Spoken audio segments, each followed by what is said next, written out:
Hi!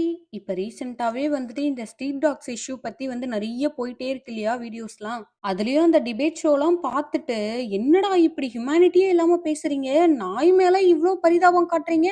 ஆனா கொஞ்சம் கூட மனுஷங்க மேல காட்டவே மாட்றீங்களேடா! அப்படின்னு தான் தோணுச்சு. நான் வந்துட்டு பெர்சனலாவே இந்த ஸ்ட்ரீட் டாக்ஸ்னால வந்து நெறையவே அஃபெக்ட் ஆயிருக்கேன்னு வச்சுக்கோங்களேன். எனக்கு டாக்ஸ்னாலே கொஞ்சம் பயம் தான். ஆனா நான் டாக் ஹேட்டர்லாம் கிடையாது. ஆனா அந்த ஷோல ஒரு பக்கம் உட்கார்ந்து பேசுனாய்ங்க பார்த்தீங்களா? டாக் லவ்வர்ஸ்ன்னு சொல்லிட்டு, அவங்களலாம் பார்த்ததுக்கப்புறம் நம்மளே அறியாம நம்ம மனசுக்குள்ள இந்த டாக் ஹேட்ட விதைச்சு விட்டுட்டாங்க. இங்க யுஎஸ்ஏல ஸ்ட்ரீட் டாக்ஸ்லாம் கிடையாதுங்க. வீட்ல நாய் வளர்க்கணும்னா கூட அதுக்கு ப்ராப்பரான லைசென்ஸ், ப்ராப்பரா ஃபுட் எல்லாமே போட்டு வளர்க்கணுங்க. நாய்க்கு ஏதாவது ஆச்சுன்னா ஓனர் மேல தான் கேஸ் பாயும். அதே மாதிரி தான் டாக் ஏதாவது பப்ளிக்ல பீப்பிள்ஸ் ஏதாவது பண்ணுச்சுனாலும் வந்துட்டு அந்த ஓனர் மேல தான் கேஸ் ஆகும். எனக்கு என்னமோ இவங்க ஸ்ட்ரீட் டாக்ஸ்க்காகலாம் வந்து பாவப்படுற மாரி தெரியலைங்க. நம்ம வீட்ல வச்சிருக்க நாய்க்கும் இந்த மாதிரி ரூல்ஸ் எல்லாம் போட்டுட்டாங்கன்னா, நம்மளால ரூல்ஸ் எல்லாம் ஃபாலோ பண்ண முடியாதே!